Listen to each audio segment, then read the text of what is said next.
మొట్టమొదటిసారి తెలియజేసుకుంటూ మరి అవకాశాన్ని మాకు కల్పించి మా గ్రామంలో మీటింగ్ నిర్వహించినటువంటి అంతి గారికి ప్రత్యేక ధన్యవాదాలు తెలియజేసుకుంటున్నాను. ఇప్పుడు అంతి గారిని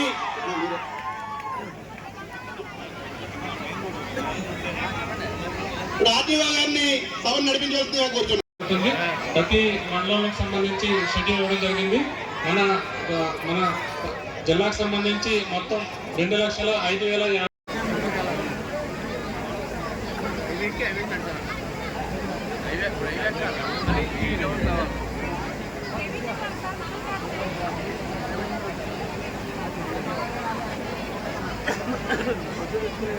నియోజకవర్గ అభివృద్ధిలో నిరంతరం కష్టపడుతూ మీ అందరి శాసనసభ్యులు రాష్ట్ర హోంశాఖ మంత్రివర్యులు శ్రీమతి అనిత గారికి, అలాగే వేదికను అలంకరించిన పెద్దలు, మరి ఈనాటి కార్యక్రమానికి ముఖ్య అతిథిగా వచ్చేసిన ఆర్డీఓ కార్యాలయం ఏర్పాటు. గతంలో ఇది నర్సీపట్నం రెవెన్యూ డివిజన్లో ఉండేది, కానీ మొట్టమొదటిసారిగా అనిత గారి కృషితో ఈరోజు అడ్డు రోడ్డు రెవెన్యూ డివిజన్ ఏర్పాటు చేసుకోవడం శుభకరం. వారిని మనస్ఫూర్తిగా ఒకసారి మీరందరూ కూడా గట్టిగా అభినందనలు తెలియజేయాలని చెప్పి కోరుతా ఉన్నా.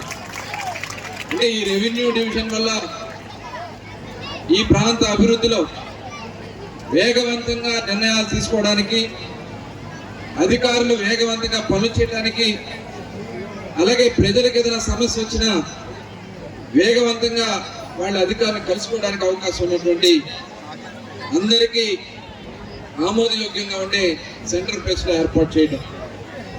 అలాగే ఈ కార్యక్రమాన్ని రెవెన్యూ శాఖ మార్చులు అనగానే సత్యప్రసాద్ గారు గౌరవ ముఖ్యమంత్రి గారి పర్యవేక్షణలో వారు రాష్ట్రం అంతా కూడా ఈరోజు మరి కొత్త జిల్లాలు కూడా ఏర్పాటు చేయడం జరిగింది. గత ప్రభుత్వంలో అనైతికంగా జిల్లాలు విడగొట్టేశారు. ఆ జిల్లాలు విడగొట్టి కనీసం వాళ్ళకి అధికారులు పనిచేయడానికి ఆఫీసులు కూడా కార్యాలయాన్ని కూడా ఏర్పాటు చేయలే. అందుకనే ఇవాళ కొన్ని వెనుకబడినటువంటి ప్రాంతాల కోసం కూడా కలిపి 26 జిల్లాలకి అదనంగా ఇంకొక 2 జిల్లాలు కలిపి 28 జిల్లాల్ని ఇవాళ గౌరవ ముఖ్యమంత్రి చంద్రబాబు నాయుడు గారి నాయకత్వంలో ఏర్పాటు చేసుకున్నాం. ఈ 28 జిల్లాని కూడా సమగ్రవంతంగా అభివృద్ధి చేయాలి. దానికి ఒక ప్రణాళిక తయారు చేసుకుని వాళ్ళ ప్రభుత్వం ముందుకెళ్తా ఉంది. మరి వాళ్ళు చూసాం, గత గవర్నమెంట్ లో మన ఆస్తులు, మన తల్లిదండ్రులు ఇచ్చిన ఆస్తులు, తాత ముత్తాతలు ఇచ్చిన ఆస్తులు కూడా ఫోటో ఎవరితో పెట్టుకున్నారండి? జగన్మోహన్ రెడ్డి గారి ఫోటో. చివరికి మన సరిహద్దు రాళ్ల మీద కూడా, రాళ్లకు కూడా ఆయన బొమ్మలు పెట్టుకునే రాళ్లు కూడా తీసుకొచ్చిన కార్యక్రమాన్ని చేయడం జరిగింది. అందుకని ఈ రోజు అనకాపల్లి జిల్లాలో టీచర్ గా పనిచేసి ఆ వృత్తిలో ఎంతో సేవ చేసి పేద పిల్లలకు కూడా ఉచితంగా తర్వాత ట్యూషన్ చెప్పి దాని తర్వాత కూడా ప్రజాసేవలోకి వెళ్ళాలి, ప్రాంతాన్ని అభివృద్ధిలోకి తీసుకెళ్ళాలి. ఏదైతే ఉత్తరాంధ్ర ముఖద్వారంగా ఉన్నటువంటి ఈ ప్రాంతాన్ని అభివృద్ధి వైపు తీసుకెళ్ళాలని చెప్పే లక్ష్యంతో రాజకీయాల్లోకి వచ్చి రాజీనామా చేసిన తర్వాత సంవత్సరానికి ఎమ్మెల్యే అయ్యి 5 సంవత్సరాలు హార్నెసర్ కృషి చేసి దాని తర్వాత కొన్ని కారణాలు అబద్ధాలను పెట్టిన పార్టీ వచ్చింది. అబద్ధాలు మనం కూడా కొంత నమ్మాం కాబట్టి ఓటమి పాలైనా కూడా నేను తప్పకుండా ఈ ప్రాంతాన్ని అభివృద్ధి చేసి తీరుతాను. ఏదైతే 1,00,000 గడపలకి ఇక్కడ ఉన్నాను, ప్రతి ఇంట్లో ఒక ఆడపడుచులాగా ఉన్నాను, అక్కడ ఆగను. ఈ రాష్ట్రంలో ప్రతి గడపకి నేను ఆడబిడ్డలు అవుతాను, ఆడపడుచులు అవుతాను. ఎక్కడ సమస్య ఉన్నా కూడా నేను ముందుంటాను లక్ష్యంతో మహిళా అధ్యక్షురాలు తీసుకున్నప్పటి నుంచి కూడా పార్టీకి అండగా ఉండి రాష్ట్ర నలుమూలగా తిరుగుతూ 2024లో ఆ రాక్షస పాలన అంతమై విశ్వ పరిపాలన పెట్టడానికిలో కీలక పాత్ర పోషించి దాని తర్వాత చరిత్రలో ఎప్పుడు కూడా ఆ శాఖను ఎవరు కూడా ఏ మహిళా ఎవరు కూడా చేయనంత అద్భుతంగా వారు బాధ్యత చేస్తూ విపత్తు ఎక్కడ వచ్చినా ఆవిడే, రంజా పట్టుకున్న ఆవిడే, ఏదన్నా అనుకోని సంఘటన జరిగిన ఆవిడే. అదే కాకుండా ఈ రాష్ట్రంలో ప్రభుత్వానికి ఎప్పుడు అవసరం ఉన్నా ఆవిడే ఉండే విధంగా నారా చంద్రబాబు నాయుడు గారికి, నారా లోకేష్ గారికి, అంటే వాళ్ళు 4 గంటలు చూసారు. అట్లా ఎప్పుడు ఉంటూ అందరికీ అలానే మీతో పాటు కూడా ఎంతో అందుబాటులో ఉండి మీకు కూడా ఎప్పుడు సేవ చేసినట్టు మా వంగలపూడి అనిత గారికి రాష్ట్ర తెలుగుదేశం పార్టీకి గొప్ప ఆడపడుచు ఆవిడకి ప్రత్యేకంగా నాకు అనుభవం తెలియజేసుకుంటాను. మిత్రులారా, ఈరోజు 14లో విజయం జరిగిన తర్వాత 14, 19 ఈ ప్రాంతం ఎంతో వెనుకబాటు గురైంది. కానీ అక్కడ సెంట్రల్ లో ఉన్నటువంటి మోడీ గారి ఆశీస్సులతో, పవన్ కళ్యాణ్ గారి మంచి ఆలోచనతో ఇక్కడ ముఖ్యమంత్రిగా అప్పుడు చంద్రబాబు నాయుడు గారు ఉంటే ఎన్నింటిలో పునాది వేశారు. కానీ 19 తర్వాత ఒక రాక్షసుడు ఈ రాష్ట్రాన్ని పరిపాలించి అన్ని పునాదులను కూడా చెరిపేసి ఒక రాక్షసు పరిపాలించి ఇలాంటి భావి తరాలకి అన్యాయం చేసిన పరిస్థితి. 2024కి రాష్ట్రం 30 సంవత్సరాలు వెనక్కి వెళ్ళిపోయిన పరిస్థితి. ఈ రాష్ట్రాన్ని తప్పకుండా పునర్నిర్మించాలి, ఈ రాష్ట్రం బాగుండాలి, భావితరాలు బాగుండాలి లక్ష్యంతో చంద్రబాబు నాయుడు గారు, పవన్ కళ్యాణ్ గారు, మోడీ గారు కూటమిగా ఏర్పడి ఒక మంచి ఆలోచనతో ఎలక్షన్కి వచ్చారు.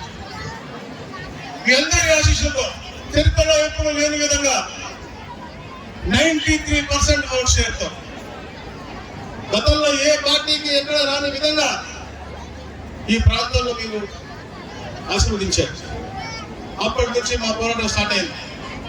ఏదైతే మేము మాటించామో తప్పకుండా మీకు సుపరిపాలన చెప్పాము, తప్పకుండా చేసి తీరాలనే లక్ష్యంతో 10 లక్షల కోట్ల అప్పున్నటువంటి ఈ ఆంధ్ర రాష్ట్రాన్ని మళ్ళా ఒక వెల్తీ రాష్ట్రంగా చేయాలి, వెల్తీ క్రియేట్ చేసి మీ అందరూ కూడా ఆ ఫ్రూట్స్ మీకు లభించే విధంగా. ఎందుకంటే అందరం కూడా కష్టపడేది మన కోసం కాదు, మన తరాల కోసం, వచ్చే తరాల కోసం.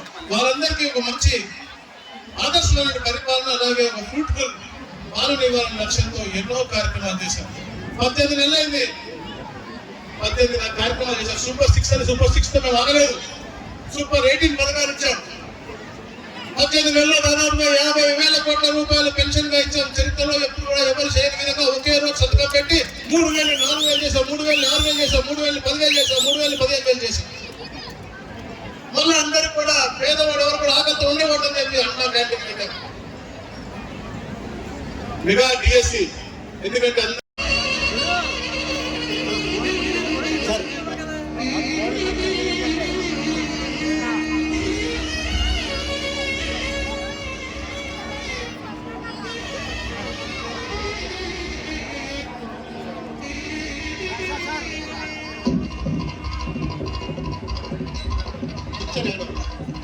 ఉన్నాయి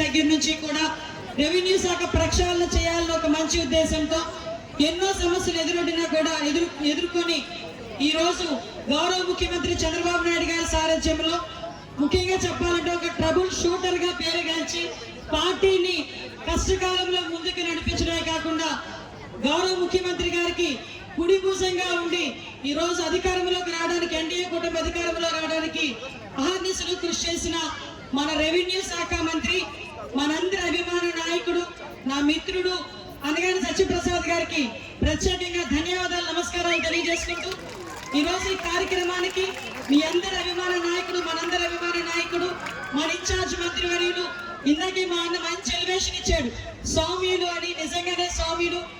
ఈరోజు బీసీ అనగాని సైకిల్ వల్ల పెరుగుతుంది కాబట్టి ఈ పంపిణీ కార్యక్రమానికి కూడా వచ్చినందుకు ప్రత్యేకంగా ధన్యవాదాలు తెలియజేసుకుంటున్నాం.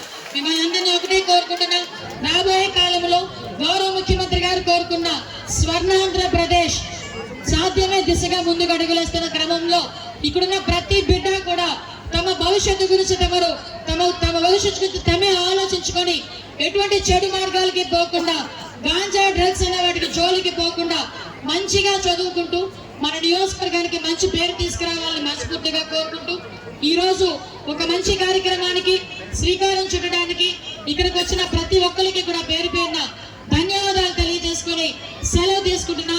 జై హింద్.